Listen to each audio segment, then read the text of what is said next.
Greetings again, everyone. Citlali, you're here! I got the ceremonial sword from the chief. It has a certain power that's needed in situations like this. You haven't forgotten what we're doing today, right? Of course not! We're gonna wake Leela up, and then ask him just what the heck he was playing at. And I've prepared the rest of the tools for the ceremony per Granny's instructions. We've dotted all our I's and crossed all our T's, so today should go off without a hitch. Good work, kiddo. Then without further ado, let's get started.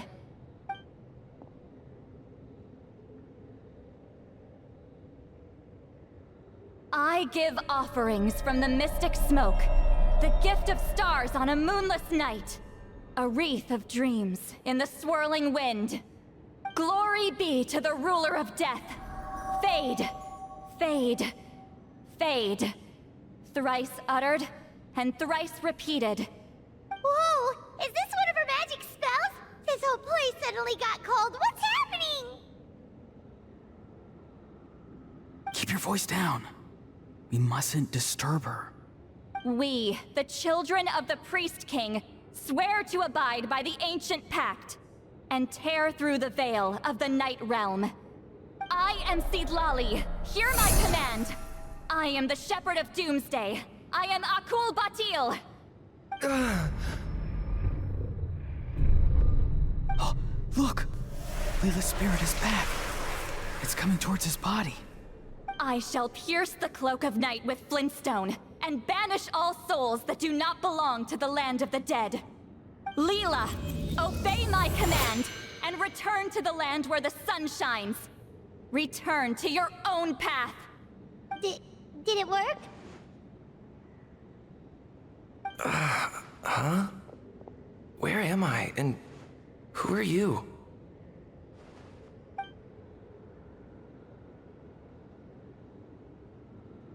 Whoa! Granny Eatsley, I mean, High Priestess Citlali, please have mercy. Aw, guilty conscience, huh? So, you know full well what you've done. Do you have any idea how close you were to never making it back? Or maybe you thought life would be more fun as an inanimate object. I'm sorry, I messed up, and I'll face the consequences. Oh, you sure about that? Then say goodbye to your parents. Tell them this. Goodbye, Mom and Dad. I've realized I enjoy life as an empty shell so much that I've decided to get Granny Eatsley to turn me into a stone statue, so I can stand guard over her house for the next 100 years. No, please. Please don't. I'm begging you. I'll never do this again, I promise. Thank you, High Priestess Citlali. Thank you for rescuing me. Don't thank me. Thank my grandson. If he hadn't sensed something was amiss, I wouldn't have bothered getting involved. You're more than welcome, Leela. And don't mind Granny. She's all bark and no bite. We're just glad that you're okay. Besides, someone tricked you into doing this, didn't they? That Kokju guy. He's the real culprit here. No, Mr. Kokuchu had nothing to do with it. It was all my doing. Huh? Well, I mean, he suggested the method of using a powerful spirit relic as a medium, but it was my decision to go through with it. I wasn't coerced or anything. I'm sorry. I'm the one to blame. The brainwashing is strong with this one. So did Kokuchu revive the relic? He did. He said it was a treasure related to the Mare Javari. Right, so that proves it. He was using you. He coaxed you into doing the clairvoyance for him. But I'm a spirit duffer who can't cast a single spell. What use would I be to him? Guys like me couldn't sense a spirit even if we spent the rest of our lives sitting and meditating. But Mr. Kokuchu said that if I brute force the spell and immerse myself in a spiritually rich substance, I might be able to catch a glimpse of one. It seems like my only option. Still, brute forcing a spell when you're a spirit duffer is like forcing yourself to run a marathon without any legs. If it wasn't for Citlali, you'd have been lost forever. I know, I'm sorry. It's just... Everyone in this tribe is so amazingly talented, and then there's me. I just didn't want to be the odd one out anymore. I totally understand how you feel, Leela. Some seeds effortlessly grow into beautiful cabbages, while others struggle with all their might and never even sprout. Who knows why this is the way things are? Maybe that's just life. Life is full of things we can't change. I know saying this doesn't change anything either, but I hope it makes you feel a little better. Let's pause this discussion for now. We need to get you to Matla's for a checkup.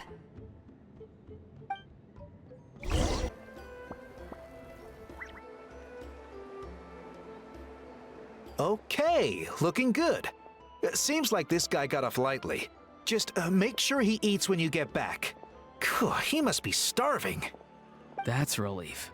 I've heard of cases where people's bodies started necrotizing after they spent too long meditating. What a horrifying thought! Anyway, Leela, even though we didn't know each other before all this, I'm still really glad that you're okay now. Well, maybe you don't know me, but I've heard all about you. The same goes for High Priestess Citlali, the Traveler, and Paimon. I've heard all the stories. Huh? Even us? This might sound corny, but you're exactly the kind of people I've always dreamed of becoming. But it's clear to me now. That was just wishful thinking. Honestly, why'd I have to be born a spirit duffer? Nah, it's alright, really. I'm used to being useless by now. Thank you all for saving me. Ororon, I think you're right. It's just a fact of life. I promise I won't take another risk like this in the future. I've brought you more than enough trouble already. Oh, Leela. It's okay. There's no need to comfort me. Hey, you little rascal. What are you talking about? Look at me. Huh? What's wrong, High Priestess Citlali? I said, look at me. Take a good hard look. Sense anything strange? Granny, what are you talking about? What do you think, Traveler? Another case of happy to help written on someone's face?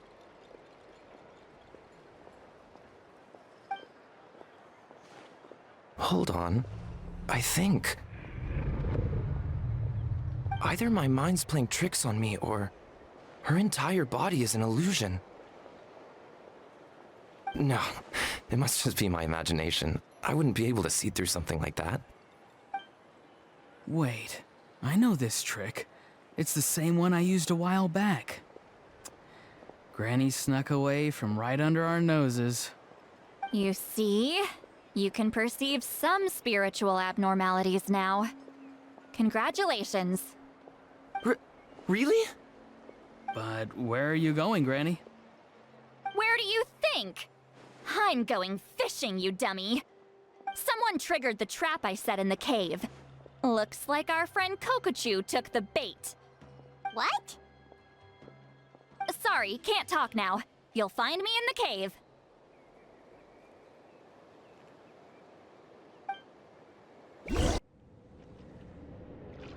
Huh? I don't believe it. He got away. Oh, this is terrible. Why'd I have to go and act so cocky about it? I'm gonna look like such a fool.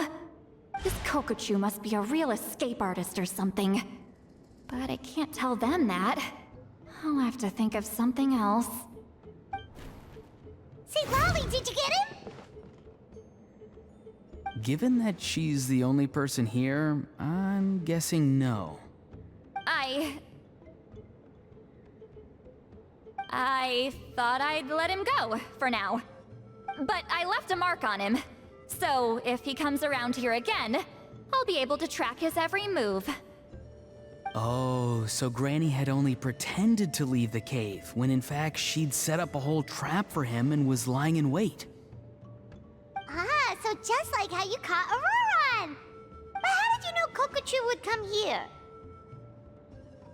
Because I planted the bait here. The Mare Javari map and the bow shard. Left them both on the table. I had a feeling those were what he was truly after. And sure enough, my trap was triggered just moments after we left. So you really did set up traps here after all, huh? Of course. It's just that they'd never do anything to either of you. See? What did I tell you? So, Mr. Kokachu, you used me after all. This whole time, all you wanted was to find the location of the Mare Javari. That's right. I've been wondering about the shard he left ever since I came across it. Why did he leave it there? The moment I confirmed the Mare Javari's location, that's when I realized it was bait. He was counting on Leela's spirit getting lost, and the tribe coming to his rescue. Then, by helping Leela, we'd be helping him. Oh, so he was fishing too! It was all a ploy to lure in an actual clairvoyant who could look into the shard for him. Yep. And somebody fell for it, hook, line, and sinker. I'm sorry. I took the bait. But so did Granny. The nerve! I only got involved because of you, you little scamp! Either way, Kokchu played us like a fiddle. Huh. He managed to accomplish his goals without taking any of the risk himself. Pretty sneaky. You could say that again. Imagine if he tried to approach Citlali directly. She'd have seen through it right away. Although, actually, Citlali, why did you let him go? Because I couldn't risk using my full abilities here. He was a pretty slippery character, and if I'd kept him here by force, there could have been unintended consequences. Was it my fault for picking a bad place? I'm sorry. I went looking for somewhere with a wealth of spiritual energy when I first decided to help Leela, and ended up choosing this mad sage's hideout. Mad Sage? Yeah, he's napping right behind that wall. We'd have a whole new situation on our hands if we woke him up. That's why I decided against using my full abilities. I do have some good news, though. I snatched the shard and map back before he bolted, so I may have restrained myself, but I certainly didn't let him walk all over me. That's great! So he left empty-handed! Yes, sort of. The bad news is, he did get a look at the map before he left. Not that the Mare Javari's last known location is a huge secret, but still. Yeah, that's kind of worrying. What if he's got some sort of diabolical plan? Don't worry, I'll keep tracking him. Also, Leela, if it's all the same to you, I'd like to give the shard and map to the Traveler as a gift. They might prove useful at some point in her journey. Absolutely. That's completely fine. The Traveler deserves it. None of us are interested in them. And if there's any chance of them leading you to the Mare Javari, I'm sure an adventurer like you wouldn't want to pass on that opportunity. Granny Eatsley has a sense for these things. So, Granny Eatsley? Do you think I'm still a spirit duffer? What kind of a dumb question is that? You saw through my illusion, didn't you? I mean, that's partly because I deliberately made it imperfect, but even then, a spirit duffer wouldn't be able to see through that. Ororon, give this guy some lessons when you've got the time. Leela, put in the work, and we'll see how far you get. Amazing. Life is so full of surprises. As long as you keep moving forward, you might just run into some fertilizer in the middle of the road. I'm so happy for you, Leela. Let's both give this our best shot, and who knows? We might both be beautiful cabbages one day.